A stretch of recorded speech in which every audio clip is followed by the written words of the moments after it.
இந்த பரமபக்தி, பரஜான, பரபக்தி முதலியவைகள் வருவதற்கு குந்தகமான பாவங்கள் தடுத்தாலும் ஏன கேனாப்பி பிரகாரேண துவயபக்தா துவம், ஏன கேனாப்பி பிரகாரேன எப்படியாவது நீ துவயத்தை சொல்லுங்கிறார். துவயம் என்பது உங்களுக்கு தெரியும்.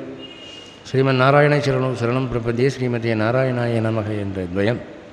இந்த துவயத்துக்கு என்னடா சிறப்பு அப்படின்னா, அஷ்டாட்சரம் சாதிக்காததை துவயம் சாதிக்கும் என்று ராமானுஜர் சொல்கிறார். ஏன்னா இந்த ஜீவாத்மாவினுடைய நித்திய தாசத்துவம் அதில் தான் குறிக்கப்படுகிறது. அதனால் அதை சொல்லணும். துவய பக்தாத்வம் கேவலம் மதியைவ தயையா நிசேஷ வினஷ்ட சகேதுக மச்சரணாரவிந்த யுகல ஐகாந்திக ஆத்தியந்திக பரபக்தி பரஜான பரமபக்தி விக்ன மத் பிரசாத லப்த. இப்போது நீ துவயத்தை சொன்ன என்னுடைய கருணையினால் மட்டும்ங்கிறார். அங்கே கவனித்து பாருங்கள். கேவலம் மதியைவ தயையா, நீ துவயம் சொல்லிட்டேங்கிறதுக்காக நான் மோட்சம் கொடுக்கல. நீ பண்ணுற பிரபத்தி உபாயம் அல்ல. பிரபத்தி உனக்கு மோட்சத்தை வாங்கி கொடுத்துடாது. பிரபத்தி என்பது காற்று வர்றதுக்கு கதவை திறந்து விடுற மாதிரி. கதவை திறந்து விட்டால் காற்று வரணுங்கிற அவசியம் இல்லை. தடை நீக்கம், அவ்வளோதான். அதனாலே என்னுடைய கிருபையே மூல காரணமாக வைத்து நான் உனக்கு அருள்வதனுடைய நோக்கம் என்னுடைய கருணை தான். நிர்ஹேதுக கடாட்சம். நிர்ஹேதுகனா காரணமில்லா கருணை. அதாவது ஒரு பிச்சைக்காரன் கோயில் வாசலில் ஒரு பழைய அலுமினிய பாத்திரத்தை வச்சுக்கிட்டு ஐயா அம்மான்னு கத்திகிட்டு இருக்கான். சில பேர் காசு போடுறாங்க, சில பேர் காசு போடல. கத்தி கத்தி தொண்டை வறண்டு போய் படுத்து தூங்கிட்டான். அப்போ ஒரு பணக்காரன் வரான். அவன் காரை விட்டு இறங்கி வரான். பார்க்குறான். பார்த்தா படுத்து கிடக்கலாம். கன்றாவியாக இருக்குது. எலும்பெல்லாம் தெரியுது. கிழிஞ்ச வேட்டி. அந்த அலுமினிய சட்டியை பார்க்குறான். அதில் சும்மா 4 நாள் 8 நாள் ஒரு 4-5 காயின் விழுந்திருக்கு. இதை பார்த்தோன்னே அவனுக்கு மனசுக்கு ரொம்ப சங்கடமாக போய் பர்ஸை திறந்து ஒரு 100 நோட்டு எடுத்து அதில் போட்டான். போட்டுட்டு அதை லேசாக அவனை உசுப்பி பணம் போட்டிருக்கேன் எடுத்துக்கோ அப்படின்னா. உடனே அவன் பார்க்குறான். பார்த்தா இந்த ஜென்மாவில் நான் இது வரைக்கும் பார்த்ததில்லை 100 நோட்டை. அது நம்ம அலுமினிய பாத்திரத்தில் விழுந்திருக்கு இந்த கோயில் வாசலில். ஒருவேளை இவன் கள்ள நோட்டு அடிக்கிறவனோ, இது நல்ல நோட்டு தானா, இதெல்லாம் அவனுக்கு சந்தேகம் வருது. அவன் யோசித்து பார்க்குறான், இந்த நோட்டு வர்றதுக்கு காரணம் என்ன அப்படின்னு யோசித்து பார்க்குறான். இந்த மாதிரி சட்டியை வச்சுட்டு படுத்து தூங்கிட்டா 100 நோட்டு வரும் அப்படின்னு ஒரு முடிவுக்கு வந்துட்டான். உடனே மறுநாள்லேருந்து டெய்லி கோயிலுக்கு வந்தவுடனே சட்டியை வச்சுட்டு படுத்துவான். ஆனால் மறுநாள் அந்த மாதிரி நோட்டு விழுகலை. என்ன நடக்குதுன்னா, நம்ம ஆளுங்க இருக்கிறாங்களே, நான் சில்லறை மாத்திரம்னா அவங்ககிட்ட போய் 10 ரூபாய் போட்டு 20 ரூபாய் எடுத்துருவாங்க. அப்படி பிறகுறதுக்கெல்லாம் பிச்சைக்காரனை விட மோசமாக இவங்க நடந்துக்கிறாங்க. அவன் பார்த்தான், சட்டியில் காசோடு வச்சுட்டு படுத்தேன், இன்றைக்கி உள்ளதும் போச்சு. அப்போது எனக்கு அந்த 100 நோட்டு வர்றதுக்கு காரணம் என்ன? நான் படுத்ததும் இல்லை, தூங்கியதும் இல்லை, அலுமினிய பாத்திரமும் இல்லை. அது என்னென்ன? அவனுடைய காரணமில்லா கருணை. அவனை நான் கேட்கலை, ஐயா அம்மா அப்படின்னு கேட்கலை, அவனாக இறக்கப்பட்டு கொடுத்தான். அதுபோல பகவான் நமக்கு அருள் செய்வது என்பது காரணமில்லா கருணையினாலே. இதுதான் ரீசன்னு சொல்ல முடியாது. அதைத்தான் ராமானுஜர் ரொம்ப வலியுறுத்தினார். நாம் செய்கிற ஒரு புண்ணியம் பகவானை வசியம் பண்ணிடுது அப்படிங்கிற நினைப்பு நமக்கு ஒரு நாளும் வரக்கூடாது. அப்படி என்றைக்கு நம்ம நினைக்கிறோமோ அன்றைக்கி நம்ம அஞ்ஞான பாதையில் போகிறோம் என்ற அர்த்தம். அதனாலே அவர் என்ன சொல்கிறார்? என் கிருபையினாலே மட்டும் அப்படிங்கிற என்ன ஆகுது? மத் பிரசாத லப்த மத் சரணாரவிந்த யுகல ஐகாந்திக ஆத்தியந்திக பரபக்தி பரஜான பரமபக்தி. அதனால் லப்தன அடைகிறாய். என்ன அடைகிறாய்? மத் சரணாரவிந்த, என்னுடைய திருவடி தாமரைகளை நீ அடைகிறாய். அதாவது இறைவனுடைய திருவடிகளை அடைதல் தான் ஜீவாத்மாவினுடைய ஆன்மீக லட்சியம். பிறவிக்கடல் நீந்துவர் நீந்தார் இறைவன் அடி சேராதார். அடி சேருதல் தான் வள்ளுவர்னு சொல்கிறேங்க. கற்றதனால் ஆய பயனன்கொள் வாலறிவன் நற்றாள் தொழாரினின், அங்கேயும் திருவடி தொழுதல் தான் சொல்கிறார். அப்போது கிடைத்திருக்கரிய என்னுடைய அந்த சரணாரவிந்தங்கள் திருவடி கமலங்களை உனக்கு நான் தருகிறேன். அதில் மத் பிரசாதாத் ஏவ சாட்சாத்கிருத யதா அவஸ்தித மத் ஸ்வரூப ரூப குண விபூதி லீலோ உபகரண விஸ்தாரக. இந்த இடத்துல ஒரு ரகசியம் ஒழிஞ்சிருக்கு. அதில் என்ன சொல்கிறார், ஸ்ரீரங்கத்தில் இந்த கத்தியத்திரயத்தில் ராமானுஜருக்கு பகவான் ஒரு ப்ராமிஸ் பண்ணார், இந்த உபய விபூதிகளுக்கும் நீ நாயகனாவாய். இந்த நித்திய விபூதி லீலா விபூதி என்ற இரண்டையும் நீ பிரத்யட்சமாய் பார்க்கிறவனாக, இந்த அளவில்லாத பரப்புடைய இந்த சாம்ராஜ்யத்தை அனுபவிக்கிறவனாக நீ ஆவாய் அப்படிங்கிற. அதனாலே ராமானுஜருக்கு உபய விபூதி நாயகன் என்று ஒரு பேருண்டு. அதாவது ராமானுஜருடைய ஒரு சிறப்பு என்ன அப்படின்னு சொன்னால், விரஜ நதிக்கு அப்பாற்பட்ட அந்த நித்திய விபூதி, விரஜ நதிக்கு இப்பாற்பட்ட லீலா விபூதி ரெண்டுக்குமே உன்னை அதிகாரியாக்குகிறேன். நீ பண்ணின இந்த பிரபத்திக்கு என் மனம் அவ்வளவு தூரம் இடம் கொடுக்குது அப்படின்றார். அப்போது அதில் என்ன ஆகுது அப்படின்னு சொன்னால், ராமானுஜர் இதுக்கு ஆசைப்பட்டவரா? இந்த நித்திய விபூதியும் லீலா விபூதியும் தனக்கு வேணும் என்ற ஆசை அவருக்கு உண்டா? இல்லை. ஆனால் இந்த செக்கை அவர் எப்படி பயன்படுத்திக்கிறார் அப்படின்னா, இந்த விபூதிக்குள்ளே அடக்கம்தானே ஜீவர்கள். அப்போ என்னோடு தொடர்புடையவர்களுக்கெல்லாம் மோட்சம் சித்திக்க வேணும் அல்லவா? அஸ்மத் சம்பந்தி சம்பந்தினா என்று சொல்கிறபடி என்னோடு தொடர்புடையவர்களோடு தொடர்புடையவர்கள் எல்லாருக்கும் இந்த பாக்கியம் கிடைக்கட்டும்ங்கிற மாதிரி அவர் அதை அப்படி பயன்படுத்திக்கிட்டார்.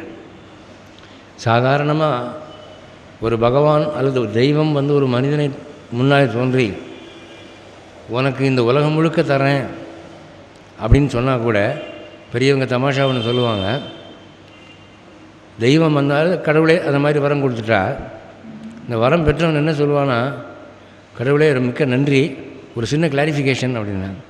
என்ன அப்படின்னா, இந்த உலகம் முழுக்க எனக்குன்னு சொல்லிட்டீங்க, இந்த கடல் யாருக்குன்னு நீங்கள் சொல்லாமல் போகிறீங்களே அப்படின்னு கேட்பாங்க. அப்போது இந்த உலகம் முழுக்க உனக்குன்னு சொன்னவங்கிட்ட இந்த சமுத்திரம் யாருக்கு பட்டா அப்படின்னு கேட்கக்கூடிய புத்தி நமக்கு. அப்படி இருக்க ராமானுஜருக்கு உனக்கு உபய விபூதியும் உனக்கேன்னு சொன்னபோது அவர் அதை எப்படி எடுத்துக்கிட்டார் அப்படின்னு சொன்னால், இந்த அனந்த கோடி ஜீவராசிகளுக்கு இந்த முக்தி பாக்கியம் கிடைப்பதற்கு இது ஒரு நல்ல வாய்ப்பு என்று அவர் அப்படி தான் எடுத்துக்கிட்டார். அதனால் நாமெல்லாம் ஸ்ரீமதே ராமானுஜாய நமக என்பது வைஷ்ணவ தாரக மந்திரமாக இருக்கிறது. இப்போ ஒரு ஜீயர் இன்னொரு ஜீயரை பார்க்குற போது அடியேன் ராமானுஜதாசன் அப்படின்னு தான் சேவிக்கிறது. ஒரு வைஷ்ணவன் இன்னொரு வைஷ்ணவனை பார்க்குற போது அடியேன் ராமானுஜதாசன் தான் சேவிக்கிறது. அப்போது நாங்கள் நாராயணதாசன்னு சொல்லிக்கிறது இங்கே ஸ்ரீ வைஷ்ணவத்தில் இல்லை, ராமானுஜதாசன்னு சொல்லிக்கிறது தான் ஸ்ரீ வைஷ்ணவத்தில் பழக்கம். அது இப்படி தான் ஏற்பட்டது. இந்த கத்தியத்திரயத்தில் தான் அந்த ரகசியம் நமக்கு கிடைக்கிறது. அதனாலே அதனுடைய உள் நுட்பங்களை பார்த்து ரசிக்க வேணுங்கிறதுக்காக அதை எடுத்துகிட்டு வந்தேன். அபரோக்ஷ சித்த மன் நியாமிய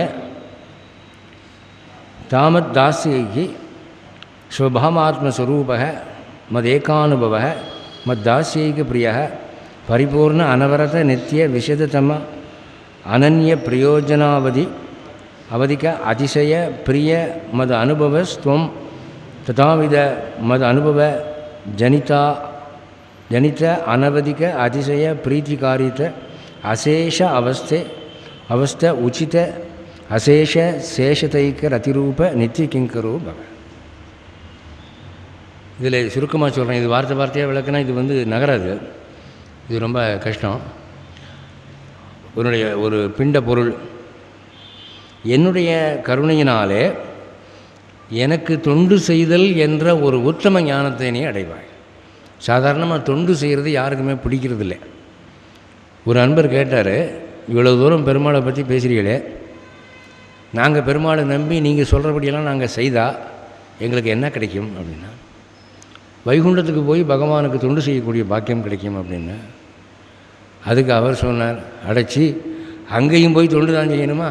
இங்கே கண்ட பயலுக்கு கை கட்டி நின்று செலாம் போட்டு good morning sir good evening சார்னு சொல்லி ஜனவரி 1ஆம் தேதி எலுமிச்சம்பழம் வாங்கி கொண்டு பார்த்து அவனுக்கு ஐஸ் வச்சு வாழைப்பழத்தை வாங்கி கொடுத்து ஸ்வீட்டு வாங்கி கொடுத்து இங்கே தான் தொண்டு செய்கிறோம்னு சொன்னால், இதிலேருந்து தப்பிச்சு மோட்சம் அடைஞ்சு அங்கேயும் போய் தொண்டு தான் செய்யணும்னா அது யாருக்கு சார் வேணும்?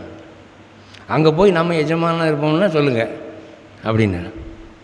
அப்போ நான் சொன்னேன், இந்த தொண்டுக்கும் அந்த தொண்டுக்கும் என்ன வித்தியாசம்னா, இங்கே தொண்டு செய்யலைன்னா பெண்டு நிமிந்து போகும், உங்களுக்கு சம்பளம் கிடையாது, டிஸ்மிஸ் ஆகிடுவீங்க.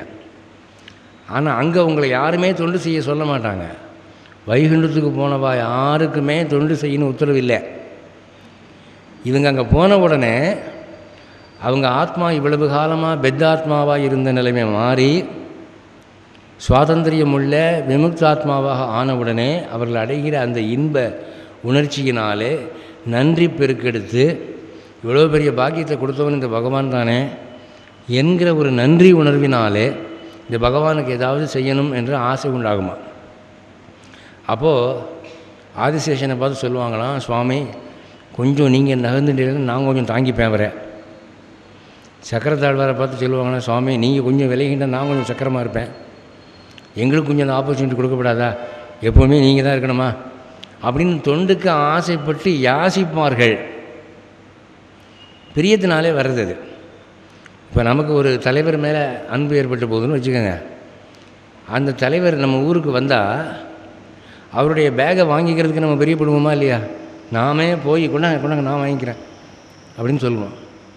இது உகப்பினாலே செய்யப்படுது. அதுதான் வைகுண்டத்தில் நடக்கிறது. அங்கே யாருமே தொண்டு செய்யலைன்னா நமக்கு சம்பளம் கட்டாயிடும், வேலை போயிடும், அப்படி அச்சத்தில் செய்கிறதா இல்லை. அஸ்தான பயசங்கையாலே யுத்தம் நிகழும் ஸ்ரீவைகுண்டம் அப்படின்ற. சக்கரத்தாழ்வாருக்கு சங்க ஆழ்வார் மேலே சந்தேகம் வருமா, சங்காழ்வார் பெருமாளுக்கு கெடுதல் பண்ணிடுவாரோன்று. சங்காழ்வாருக்கு சக்கரத்தாழ்வார் மேலே சந்தேகம் வருமா, சக்கரத்தாழ்வார் பகவானுடைய காதை வெட்டிடுவாரோன்னு. அவர் எச்சரிப்பாரான், இவர் எச்சரிப்பாரான், ரெண்டு பேரும் சண்டையில் இறங்கிடுவாங்க. உனக்காட்சி எனக்காட்சி பார்ப்போம். அதாவது எந்த இடத்திலே சந்தேகம் வரக்கூடாதோ, யார் மீது ஐயம் வரக்கூடாதோ அந்த இடத்திலே அவர்கள் மேல் ஐயம் வரும். அந்த அளவு அன்பு செய்கிற வேலை அது. ஒரு குழந்தையை ஈன்றெடுத்த தாய் தன் கணவனுக்கே அந்த குழந்தையை கொடுக்க மாட்டாள். பார்த்து தூக்க தெரியாத முரட்டுத்தனமாக என்ன பண்ணிடாதீங்க அப்படின்னு. அதுபோல் அன்பினால் செய்யப்படும் வாலண்டரி சர்வீஸ் அது செய்யாமல் இருக்க முடியாது. அதுக்கு லக்ஷ்மணனை உதாரணமாக சொல்லுவார்கள். லக்ஷ்மணன் நீங்கள் ராமர் பட்டாபிஷேக படத்தில் பார்த்தீங்கன்னா ஒரு கையில் சாமரம் பிடிச்சிப்பான், ஒரு கையில் கொடை பிடிச்சிப்பான். ரெண்டு கையாலும் கைங்கரியம் செஞ்சால் தான் அவனுக்கு திருப்தி. நான் படுத்தா படுக்கையாவேன், உக்காந்தா சிம்மாசனமாவேன், நடந்தா பாதுகையாவேன், நின்னா கொடையாவேன் என்று அன்பு மேலிட்ட பிரீத்தியினால் எழும்பக்கூடிய கைங்கரிய மனப்பான்மை. கைங்கரியங்கிற வார்த்தை எப்படி ஏற்பட்டது? கிங்கரஹா அப்படிங்கிற வார்த்தை. கிம் கரஹானா, கிம்னா என்ன, கரஹான்னா செய்யணும். ஒரு வேலைக்காரன் எஜமான்கிட்ட முதலாளி என்ன செய்யணும் அப்படின்னு கேட்குறான்.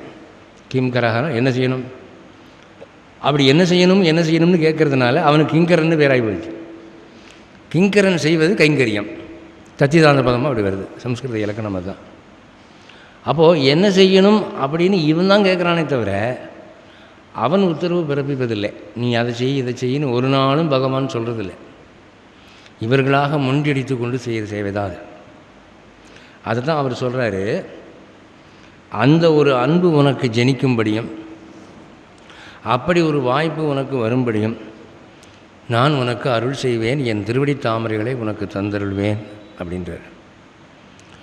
அப்போ அந்த மாதிரி ஒரு அன்பு ஜனிக்கக்கூடிய ஒரு சுதந்திரம், ஒரு விடுதலை, ஒரு மோட்சம், அதை அடையிறதுக்கு யோகிகள்லாம் எவ்வளோ கஷ்டப்படுறாங்க. பக்தி யோகம், பதஞ்சலி யோகம், இதிலெல்லாம் எத்தனை ஜென்மாக்கள் எவ்வளவு கஷ்டப்பட்டு அவங்க ஃபெயிலியர் ஆகிடுறாங்க.